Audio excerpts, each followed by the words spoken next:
আজি আমাৰ সন্মানীয় মুখ্যমন্ত্ৰী ডক্টৰ হিমন্ত বিশ্ব শৰ্মাই প্ৰায় 11টা বজাৰ লগে লগে অৰুণোদয় 3.0 লাঞ্চ কৰিব।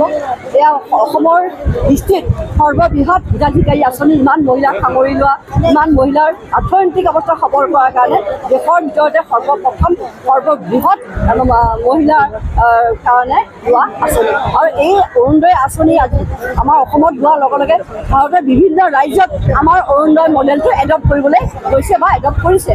গতিকে সমগ্ৰ ভাৰততে খৰকনি লাগি গৈছে অসমৰ অৰুণোদয়ৰ কথা। ভাৰতৰ জনসাধাৰণৰ মুখে মুখেও এতিয়া অসমৰ অৰুণোদয়ৰ কথা। গতিকে তেনেকুৱা অৰুণোদয়ৰ কথা আঁচনি আমাৰ মাননীয় মুখ্যমন্ত্ৰী ডক্টৰ হিমন্ত বিশ্ব শৰ্মাইহে ভাবিব পাৰে।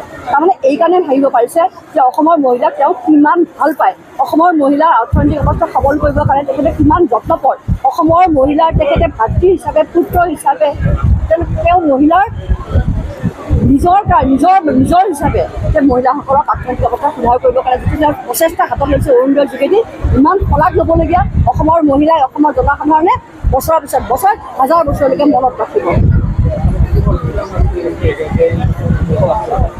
চাওক, আমাৰ হাজো সমষ্টি হিচাপে ভাগ কৰি দিয়া নাই, যিহেতু আমি 37,20,000 আমি অসমত অৰুণোদয় দিবলৈ গৈ আছোঁ। ডিষ্ট্ৰিক্ট হিচাপে পপুলেশ্যন পেটাৰ্ণ হিচাপে ভাগ কৰি দিয়া হ'ব আৰু মোৰ বোধেৰে 10,000তকৈ কম নহ'ব হাজো শুৱালকুছি সমষ্টি। গতিকে মই ভাবোঁ এনেকৈ যদি আমি অৰুণোদয় পৰ্যায়ক্ৰমে দিবলৈ যাওঁ হয়তো আৰু কোনো মহিলা বাদ নপৰিব। আৰু সকলোতকৈ ভাল কথা, ৰেচন কাৰ্ডৰ লগত যে অৰুণোদয় আমি লিংকেজ কৰি দিছোঁ, সেইটো হোৱাৰ লগে লগে কোনো মহিলাই অৰুণোদয় পোৱা নাই বুলি কাকো দোষাৰোপ কৰিব নোৱাৰিব। কাৰণ যাৰ ৰেচন কাৰ্ড অৰুণোদয় পাবই।